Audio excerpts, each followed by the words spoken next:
Jakarta থেকে 1 ঘন্টায় পৌঁছে গেলাম মিনি ইন্দোনেশিয়া। খুব সুন্দরভাবে এটি রিপ্রেজেন্ট করা হয়েছে, যে কেউ খুব সহজে পুরো ইন্দোনেশিয়াকে খুব সহজভাবেই চিনতে পারবে। আমরা সবাই জানি যে ইন্দোনেশিয়া একটা আইল্যান্ডের দেশ।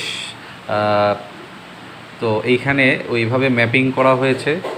পুরো এরিয়াটা অনেক বড় হওয়াতে এখানে কেবল কার এবং ছোটো ছোটো কারের ব্যবস্থা আছে পুরো এরিয়াটা দেখার জন্য, উপভোগ করার জন্য। আমি প্রথমেই কেবল কারে চড়ে বসলাম। তো উপর থেকে খুব দৃশ্যগুলো খুবই ভালো লাগছে। ছোট ছোট গল্পের মতো করে প্রত্যেকটা সংস্কৃতিকে সাজানো হয়েছে। কেমন ছিল তাদের সময়কার,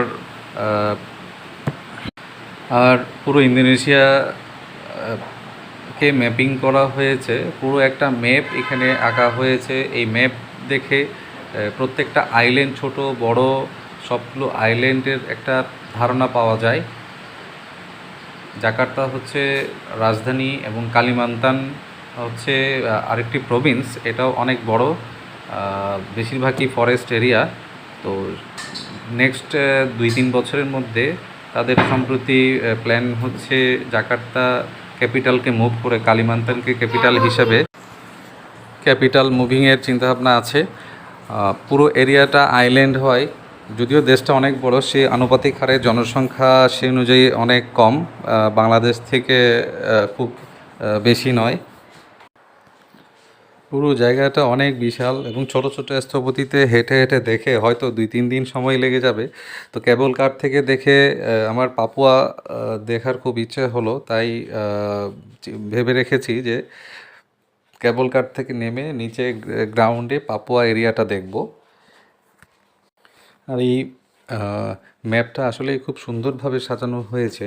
এখানে চারপাশে আইল্যান্ড এবং ল্যান্ড দেখে বোঝাই যাচ্ছে যে এখানে 3 ভাগের 2 ভাগ অংশই হচ্ছে পানি আর 1 ভাগ হচ্ছে স্থল। কেবল কারে শেষ করে এখন ছোট কারে উঠেছি। এখান থেকে খুব সহজেই অনেকগুলো দৃশ্য দেখা যাচ্ছে, যতটুকু পারা যায়। যেটা কেবল কার থেকে উপরে যে ম্যাপটা দেখেছিলাম সেটা নিচে দেখা যাচ্ছে। তো এখানে হেঁটে শেষ করতে গেলে অনেক সময় লাগবে, যে কারণে এখানে কারের ব্যবস্থা আছে। যে কেউ কারে চড়ে পুরো দৃশ্যটা উপভোগ করতে পারে। যে যখন যেখানে যে স্পটে দেখতে চায় তারা সেখানে ড্রপ করে দেয়, একটা স্পটের পরে আরেকটা স্পট, যে যেখানে যেমন খুশি সেখানে সেভাবেই এখানে দেখতে পারবে। কারে করে চলে আসলাম পাপুয়া, যেটা দেখব বলে ভেবে রেখেছিলাম। তো পাপুয়ার যে সংস্কৃতি, এটা এখানেও খুব সুন্দরভাবে তারা ফুটিয়ে তুলেছে। পাপুয়া হচ্ছে ইন্দোনেশিয়ার একটি প্রভিন্স। এটি পাপুয়া নিউগিনি আমরা সবাই জানি একটি দেশ। পাপুয়া হচ্ছে পাপুয়ার বর্ডারের সাথেই পাপুয়া নিউগিনি।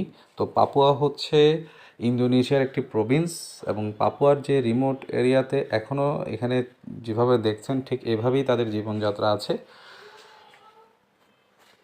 আর কালচারালি অনেক কিছু পাপুয়া নিউগিনির সাথে ইন্দোনেশিয়ার পাপুয়া প্রভিন্সের অনেক কিছু মিল আছে, তবে সেটা রিমোট এরিয়ায়। আর এখন চলে আসছি ইন্দোনেশিয়ার বালি, মানে মিনি মিনি ইন্দোনেশিয়ার বালিতে।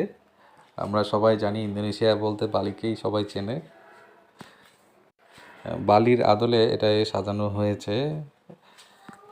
আর এখনও অনেক হিন্দু ধর্মাবলম্বীরা এখানে বিভিন্ন পূজার প্রোগ্রামে এখানে মাঝে মধ্যে আসেন। বালির যেই সংস্কৃতি তার তার প্রেক্ষাপটে এটাই সাজানো হয়েছে, যাতে খুব সহজেই বালির ধারণা পাওয়া যায়। সব মিলিয়ে খুব দ্রুততার সাথে মিনি ইন্দোনেশিয়াটা উপভোগ করেছি।